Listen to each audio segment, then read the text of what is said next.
وقال الذين لا يرجون لقاءنا لولا أنزل علينا الملائكة أو نرى ربنا لقد استكبروا في أنفسهم وعتوا عتوا كبيرا يوم يرون الملائكة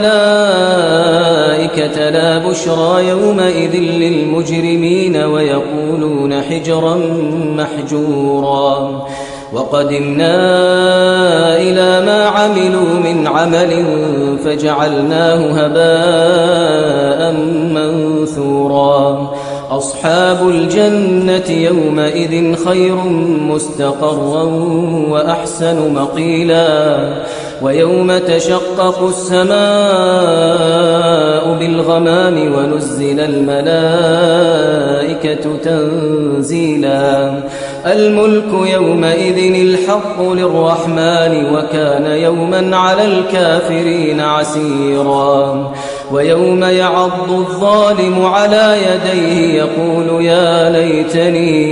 يقول يا ليتني اتخذت مع الرسول سبيلا يا ويلتى ليتني لم أتخذ فلانا خليلا لقد أضلني عن الذكر بعد إذ جاءني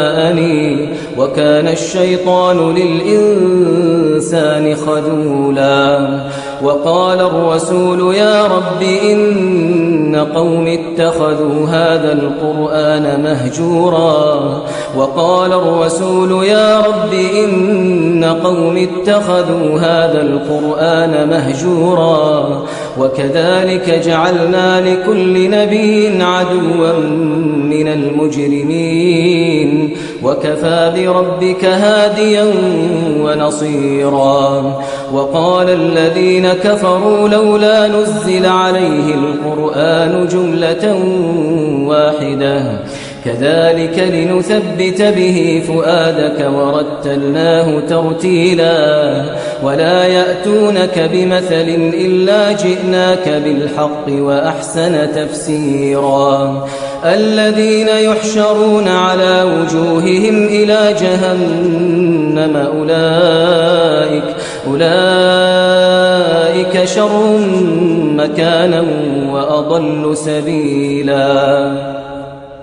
ولقد آتينا موسى الكتاب وجعلنا معه أخاه هارون وزيرا فقلنا اذهبا إلى القوم الذين كذبوا بآياتنا فدمرناهم تدميرا وقوم نوح لما كذبوا الرسل أغرقناهم وجعلناهم للناس آية وأعتدنا للظالمين عذابا أليما وعادا وثمود وأصحاب الرس وقرونا بين ذلك كثيرا وكلا ضربنا له الأمثال وكلا تبرنا تتبيرا ولقد أتوا على القرية التي أمطرت مطر السوء أفلم يكونوا يرونها بل كانوا لا يرجون نشورا وإذا رأوك إن يتخذونك إلا هزوا أهذا الذي بعث الله رسولا إن كاد ليضلنا عن آلهتنا لولا أن صبرنا عليها وسوف يعلمون حين يرون العذاب من أضل سبيلا أرأيت من اتخذ إلهه هواه أفأنت تكون عليه وكيلا أم تحسب أن أكثرهم يسمعون أو يعقلون إن هم إلا كالأنعام بل هم أضل سبيلا ألم تر إلى ربك كيف مد الظل ولو شاء لجعله ساكنا ثم جعلنا الشمس عليه دليلا ثم قبضناه إلينا قبضا يسيرا وهو الذي جعل لكم الليل لباسا والنوم سباتا وجعل النهار نشورا وهو الذي أرسل الرياح بشرا بين يدي رحمته وأنزلنا من السماء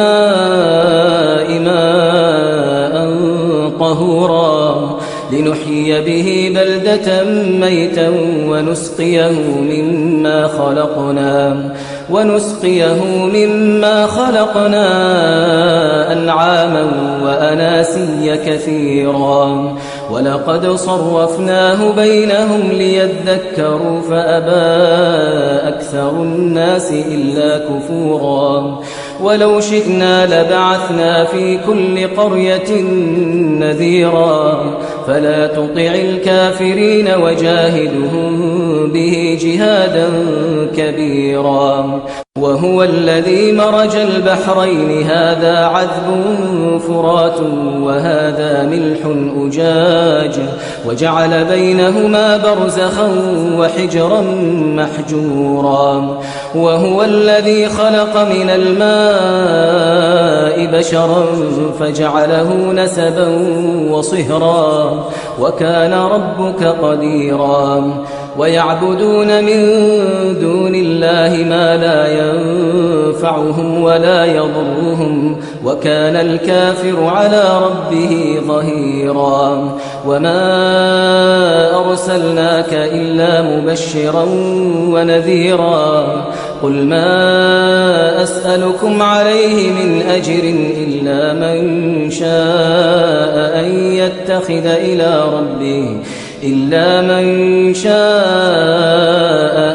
يتخذ إلى ربه سبيلا وتوكل على الحي الذي لا يموت وسبح بحمده وكفى به بذنوب عباده خبيرا الذي خلق السماوات والأرض وما بينهما في 6 أيام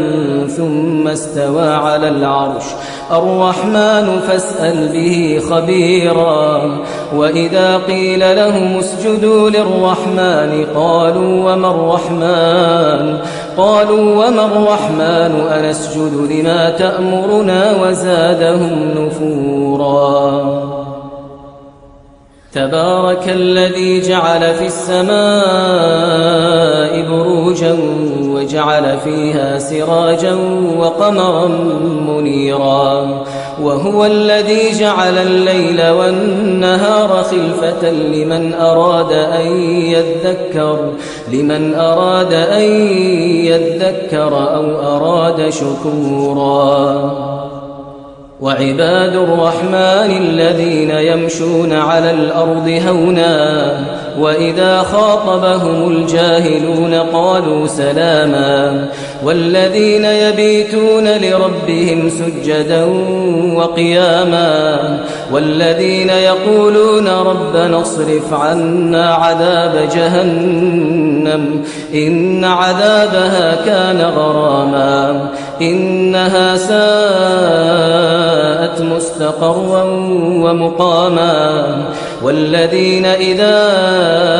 أنفقوا لم يسرفوا ولم يقتروا وكان بين ذلك قواما والذين لا يدعون مع الله إلها آخر ولا يقتلون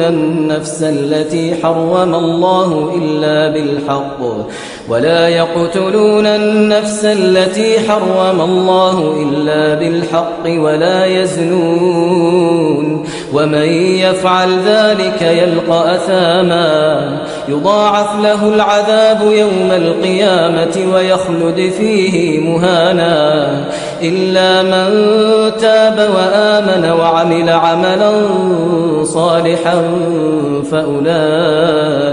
فأولئك يبدل الله سيئاتهم حسنات وكان الله غفورا رحيما ومن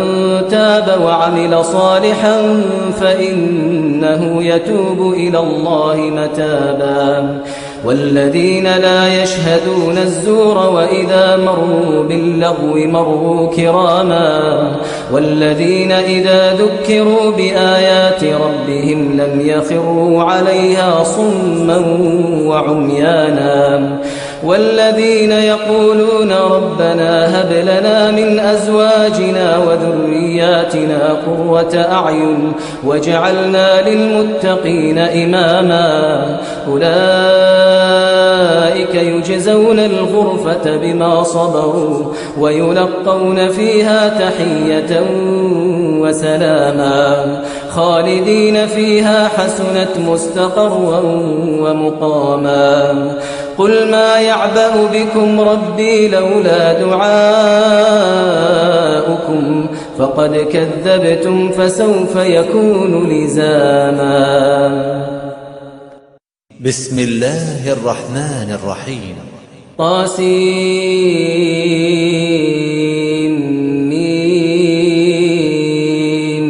تلك آيات الكتاب المبين لعلك باخع نفسك ألا يكونوا مؤمنين إن نشأ ننزل عليهم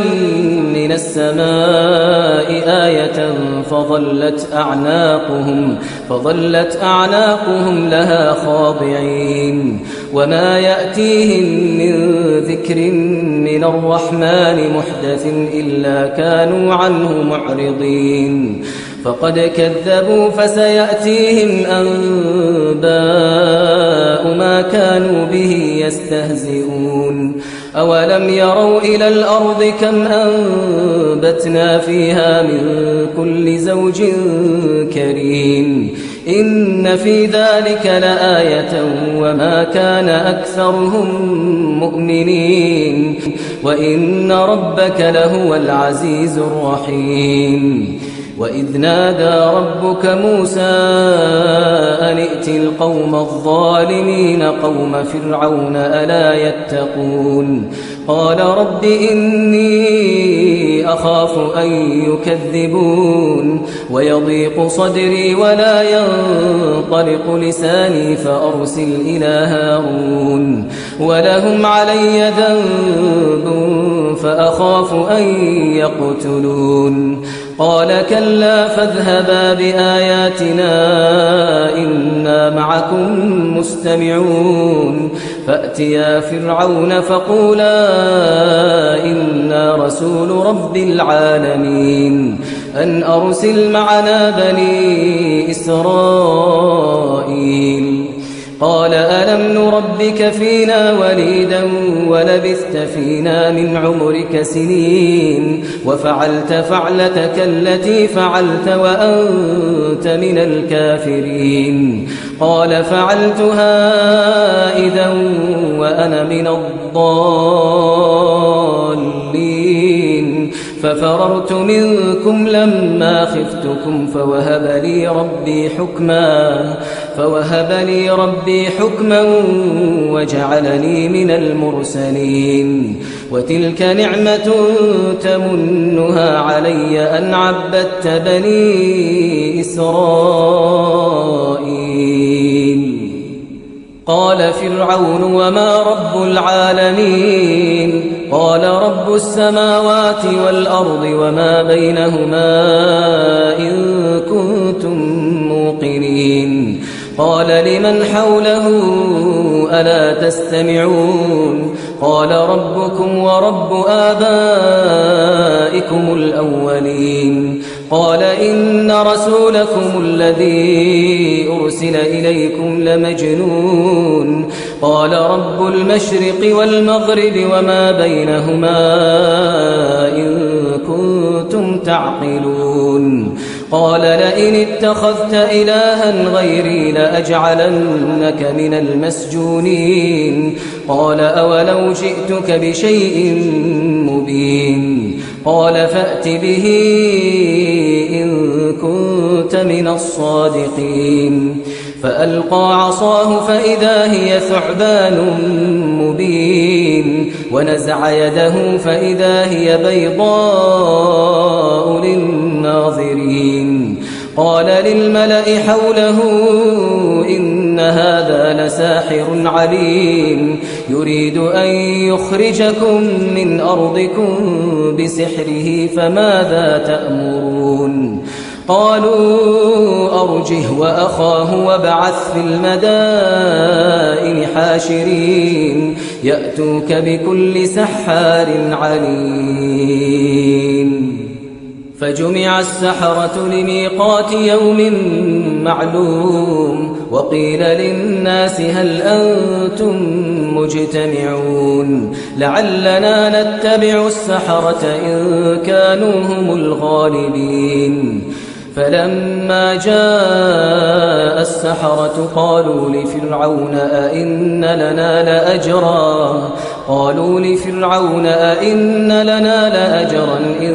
كنا نحن الغالبين. قال نعم وإنكم إذا لمن المقربين. قال لهم موسى ألقوا ما أنتم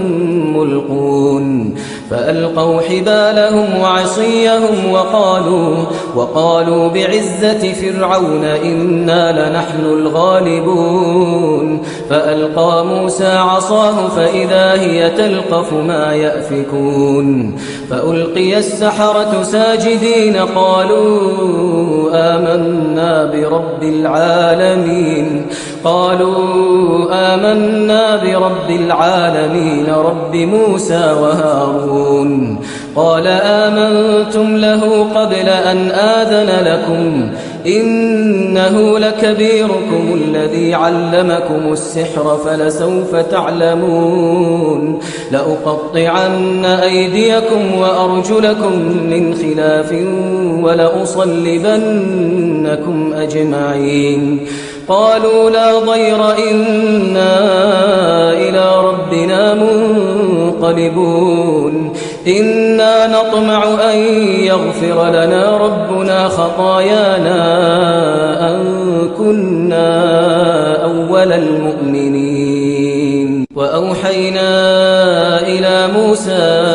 أن أسر بعبادي إنكم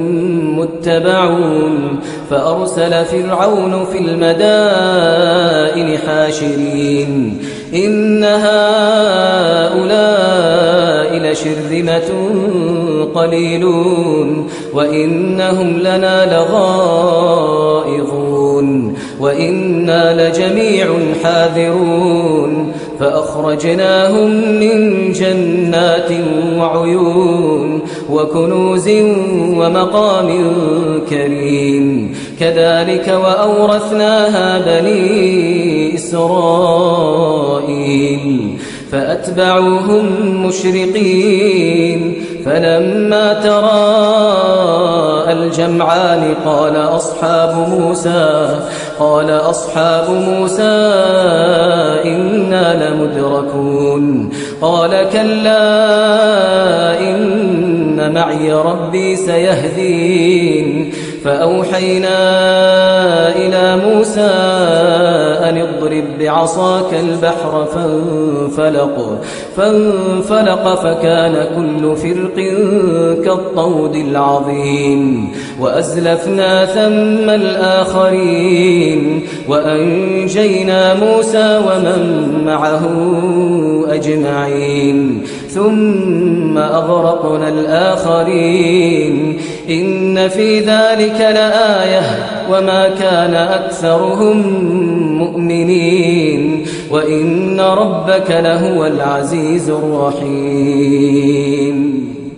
واتل عليهم نبأ إبراهيم إذ قال لأبيه وقومه ما تعبدون. قالوا نعبد أصناما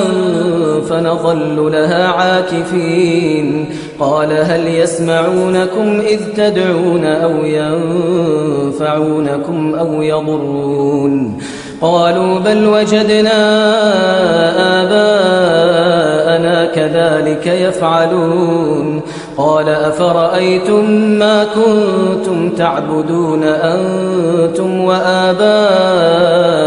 الأقدمون فإنهم عدو لي إلا رب العالمين. الذي خلقني فهو يهدين والذي هو يطعمني ويسقين وإذا مرضت فهو يشفين والذي يميتني ثم يحيين والذي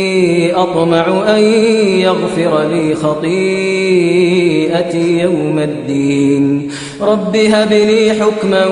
وألحقني بالصالحين واجعل لي لسان صدق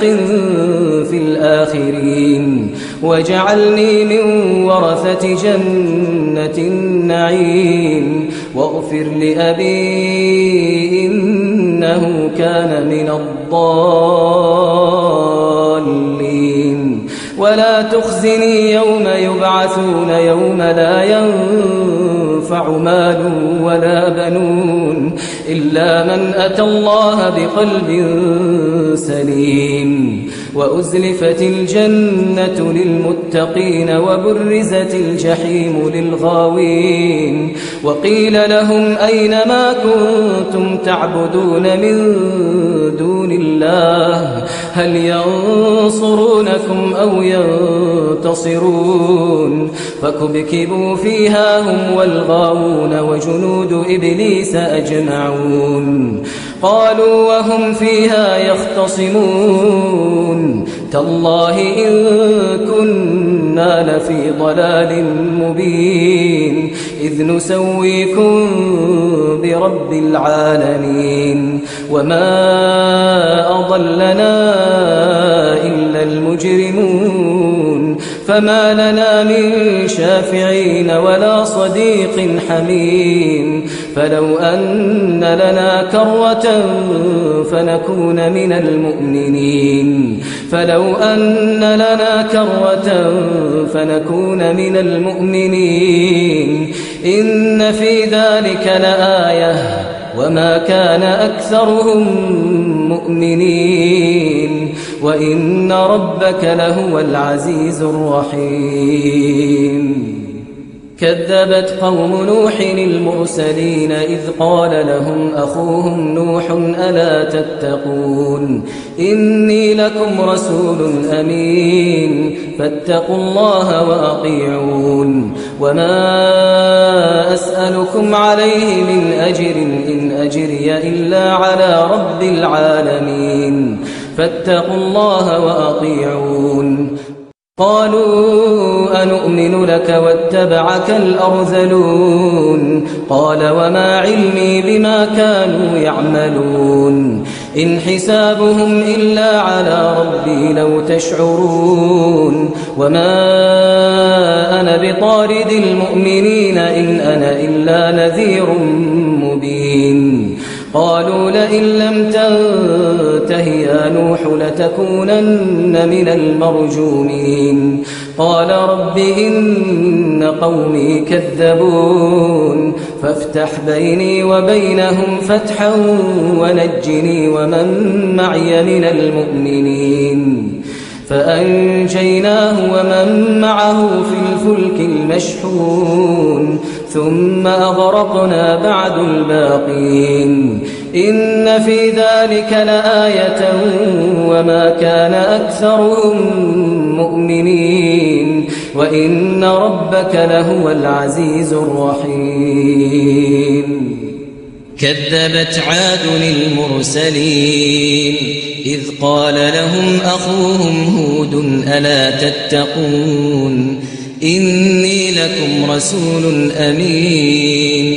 فاتقوا الله وأطيعون وما أسألكم عليه من أجر إن أجري إلا على رب العالمين أتبنون بكل ريع آية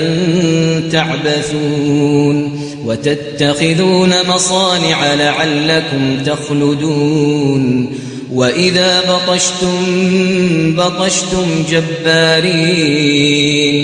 فاتقوا الله وأطيعون واتقوا الذي أمدكم بما تعلمون أمدكم بأنعام وبنين وجنات وعيون إني أخاف عليكم عذاب يوم عظيم قالوا سواء علينا أوعظت أم لم تكن من الواعظين إن هذا إلا خلق الأولين وما نحن بمعذبين فكذبوه فأهلكناهم إن في ذلك لآية وما كان أكثرهم مؤمنين وإن ربك لهو العزيز الرحيم كذبت ثمود المرسلين إذ قال لهم أخوهم صالح ألا تتقون إني لكم رسول أمين فاتقوا الله وأطيعون وما أسألكم عليه من أجر إن أجري إلا على رب العالمين أتتركون فيما هاهنا آمنين في جنات وعيون وزروع ونخل طلعها هضيم وتنحتون من الجبال بيوتا فارهين فاتقوا الله وأطيعون ولا تطيعوا أمر المسرفين الذين يفسدون في الأرض ولا يصلحون قالوا إنما أنت من المسحرين ما أنت إلا بشر مثلنا فأت بآية إن كنت من الصادقين قال هذه ناقة لها شرب ولكم شرب يوم معلوم ولا تمسوها بسوء فيأخذكم عذاب يوم عظيم فعقروها فأصبحوا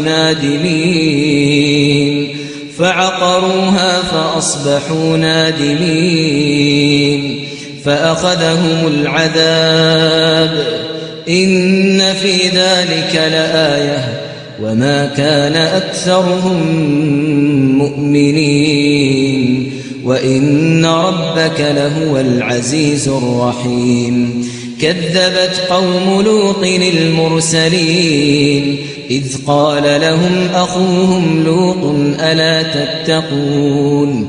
إني لكم رسول أمين فاتقوا الله وأطيعون وما أسألكم عليه من أجر إن أجري إلا على رب العالمين أتأتون الذكران من العالمين وتذرون ما خلق لكم ربكم من أزواجكم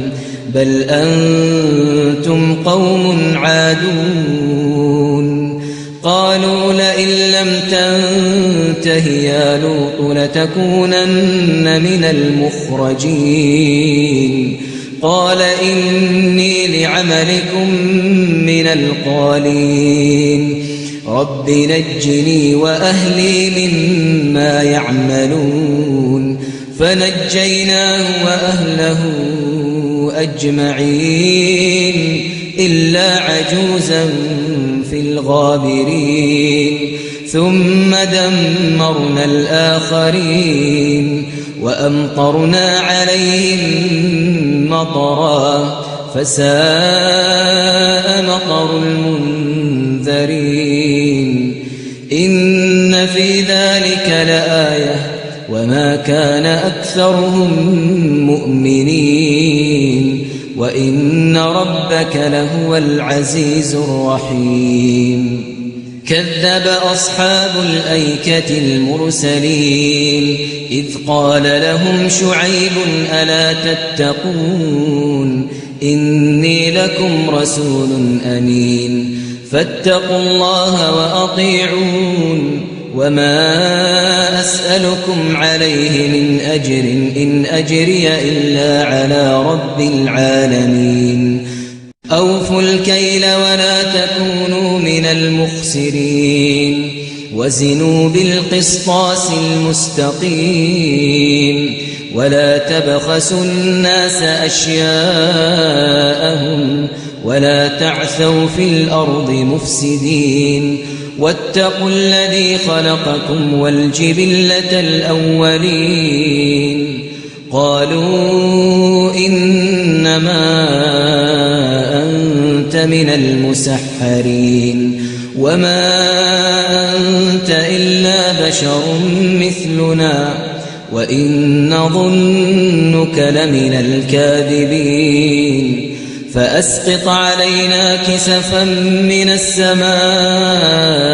إن كنت من الصادقين قال ربي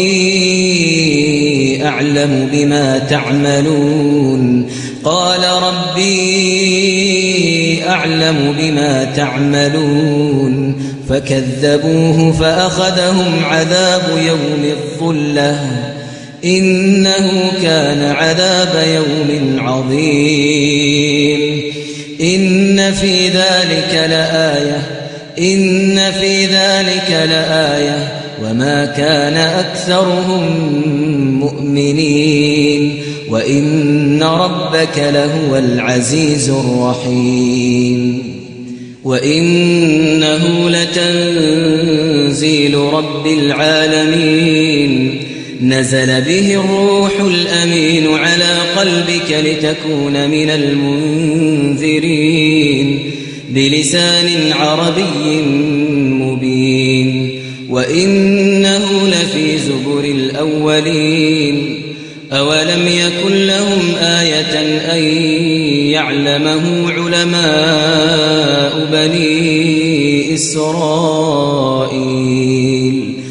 ولو نزلناه على بعض الأعجمين فقرأه عليهم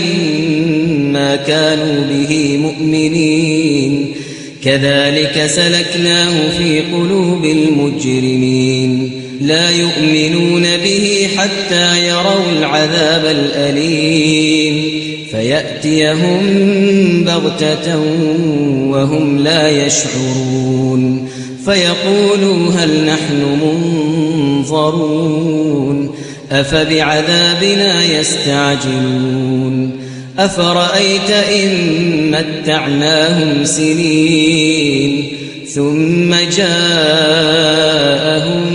ما كانوا يوعدون ما أغنى عنهم ما كانوا يمتعون وما أهلكنا من قرية إلا لها منذرون ذكرى وما كنا ظالمين وما تنزلت به الشياطين وما ينبغي لهم وما يستطيعون إنهم عن السمع لمعزولون فلا تدع مع الله إلها آخر فتكون من المعذبين وأنذر عشيرتك الأقربين واخفض جناحك لمن اتبعك من المؤمنين فإن عصوك فقل إني بريء مما تعملون وتوكل على العزيز الرحيم الذي يراك حين تقوم وتقلبك في الساجدين إنه هو السميع العليم هل أنبئكم على من تنزل الشياطين تنزل على كل أفاك أثيم يلقون السمع وأكثرهم كاذبون والشعراء يتبعهم الغاوون ألم تر أنهم في كل واد يهيمون وأنهم يقولون ما لا يفعلون إلا الذين آمنوا وعملوا الصالحات وذكروا الله كثيرا وانتصروا من بعد ما ظلموا وسيعلم الذين ظلموا أي منقلب ينقلبون. بسم الله الرحمن الرحيم. طاسين. تلك آيات القرآن وكتاب مبين. هدى وبشرى للمؤمنين الذين يقيمون الصلاة ويؤتون الزكاة وهم بالآخرة هم يوقنون. إن الذين لا يؤمنون بالآخرة زينا لهم أعمالهم فهم يعمهون. أولئك الذين لهم سوء العذاب وهم في الآخرة هم الأخسرون. وإنك لتلقى القرآن من لدن حكيم عليم. إذ قال موسى لأهله إني آنست نارا سآتيكم منها بخبر أو آتيكم بشهاب قبس لعلكم تصطلون. فلما جاءها نودي أن بورك من في النار ومن حولها وسبحان الله رب العالمين. يا موسى إنه أنا الله العزيز الحكيم. يا موسى إنه أنا الله العزيز الحكيم. وألق عصاك فلما رآها تهتز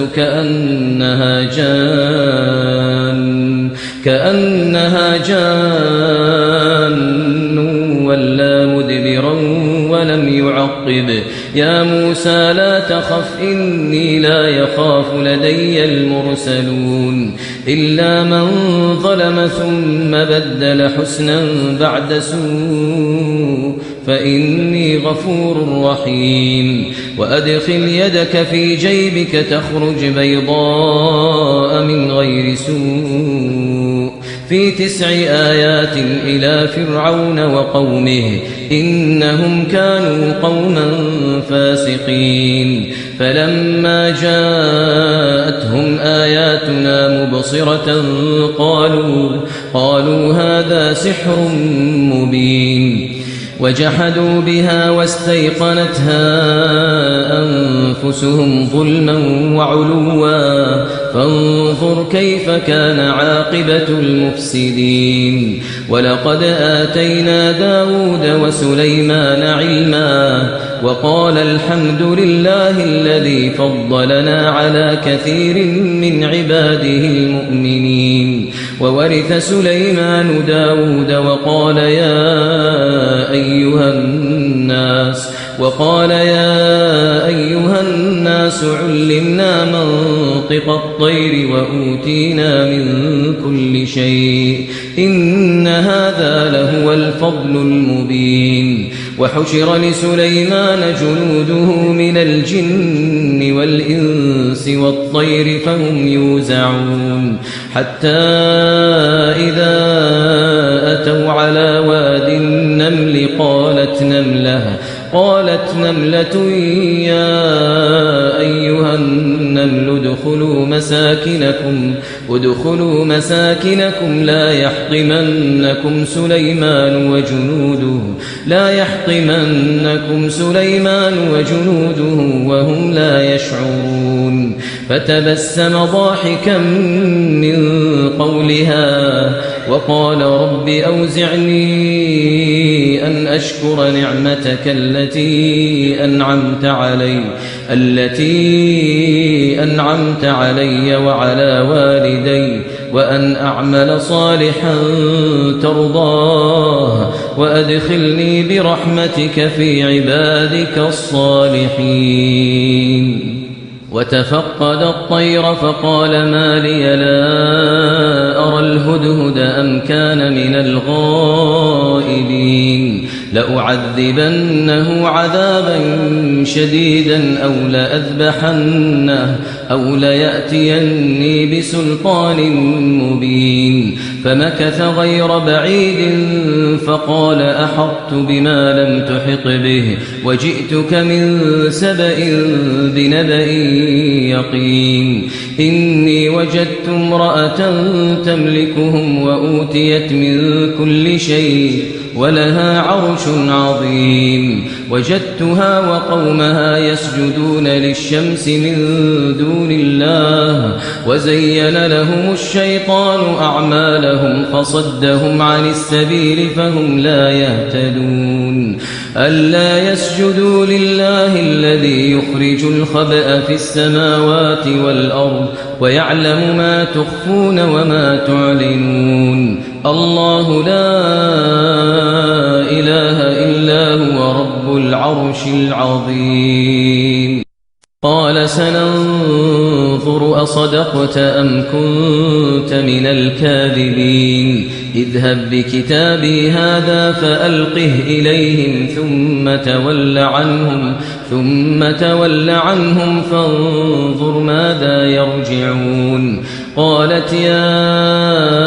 أيها الملأ إني ألقي إلي كتاب كريم إنه من سليمان وإنه بسم الله الرحمن الرحيم ألا تعلوا علي وأتوني مسلمين قالت يا أيها الملأ أفتوني في أمري ما كنت قاطعة أمرا حتى تشهدون قالوا نحن أولو قوة وأولو بأس شديد والأمر إليك فانظري ماذا تأمرين قالت إن الملوك إذا دخلوا قرية أفسدوها وجعلوا أعزة أهلها أذلة وكذلك يفعلون وإني مرسلة إليهم بهدية فناظرة بما يرجع المرسلون فلما جاء سليمان قال أتمدونني بمال فما آتاني الله خير مما آتاكم بل أنتم بهديتكم تفرحون ارجع إليهم فلنأتينهم بجنود لا قبل لهم بها ولنخرجنهم منها أذلة وهم صاغرون قال يا أيها الملأ أيكم يأتيني بعرشها قبل أن يأتوني مسلمين قال عفريت من الجن أنا آتيك به قبل أن تقوم من مقامك وإني عليه لقوي أمين قال الذي عنده علم من الكتاب أنا آتيك به قبل أن يرتد إليك طرفك فلما رآه مستقرا عنده قال هذا من فضل ربي ليبلوني أأشكر أم أكفر ومن شكر فإنما يشكر لنفسه ومن كفر فإن ربي غني كريم قال نكروا لها عرشها ننظر أتهتدي أم تكون من الذين لا يهتدون فلما جاءت قيل أهكذا عرشك قالت كأنه وأوتينا العلم من قبلها وكنا مسلمين وصدها ما كانت تعبد من دون الله إنها كانت من قوم كافرين قيل لها ادخل الصرح فلما رأته حسبته لجة وكشفت عن ساقيها قال إنه صرح ممرد من قوارير. قالت رب إني ظلمت نفسي وأسلمت مع سليمان لله رب العالمين. ولقد أرسلنا إلى ثمود أخاهم صالحا أن اعبدوا الله فإذا هم فريقان يختصمون. قال يا قوم لم تستعجلون بالسيئة قبل الحسنة لولا تستغفرون الله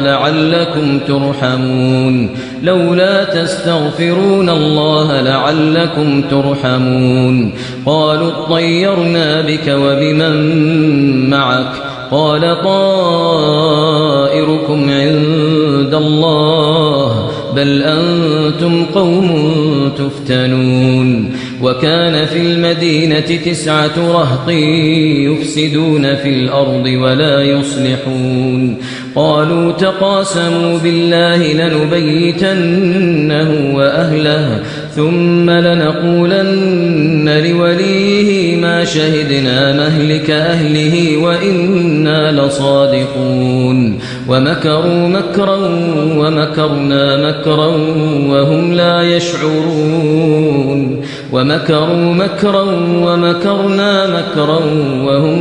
يشعرون. فانظر كيف كان عاقبة مكرهم أنا دمرناهم وقومهم أجمعين. فتلك بيوتهم خاوية بما ظلموا إن في ذلك لآية لقوم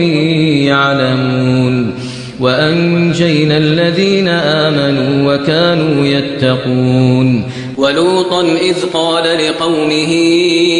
أتأتون الفاحشة وأنتم تبصرون أئنكم لتأتون الرجال شهوة من دون النساء بل أنتم قوم تجهلون.